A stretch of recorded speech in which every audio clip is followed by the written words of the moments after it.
Everyone likes dividend stocks because of that yield, but did you know you can make money in addition to the yield? I'm here with Randy Frederick from Schwab. So tell me how this works, because this sounds kind of interesting that not only are you getting the dividend yield, but you're getting more money on top of that.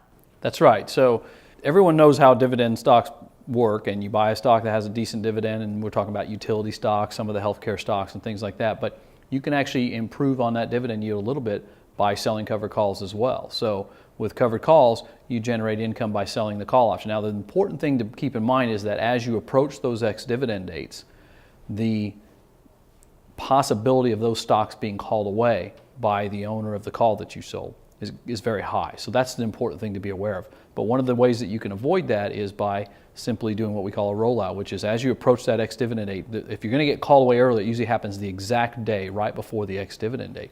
So what you can do a lot of times is that on that day, you can buy that option to close and then sell another option for a month or two or three further out. And then you can keep that income stream from that option and then set up the next one as well. So maybe the dividend stock pays 3 or 4%.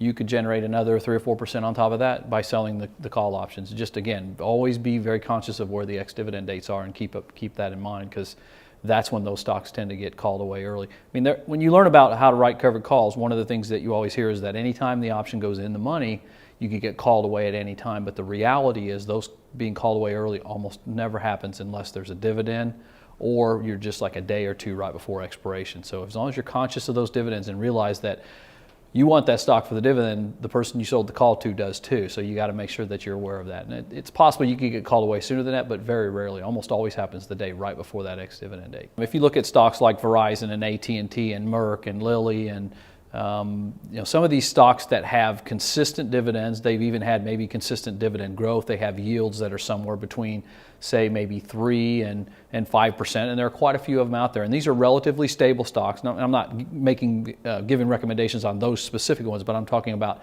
that type of stock that's considered a traditional blue chip type stock that tends to be relatively stable in the market, very defensive, and have decent dividend yields. So you can get that dividend yield and then also add to that with that option premium. It's a really nice way to sort of play a market where, because interest rates are so low, that the traditional fixed income sources that people went to get that yield is no longer there. So they kind of have to step out and take, in some cases, a little bit more risk, but at least if you're going to take a little bit more risk, you should get rewarded for it by earning just a little bit more income.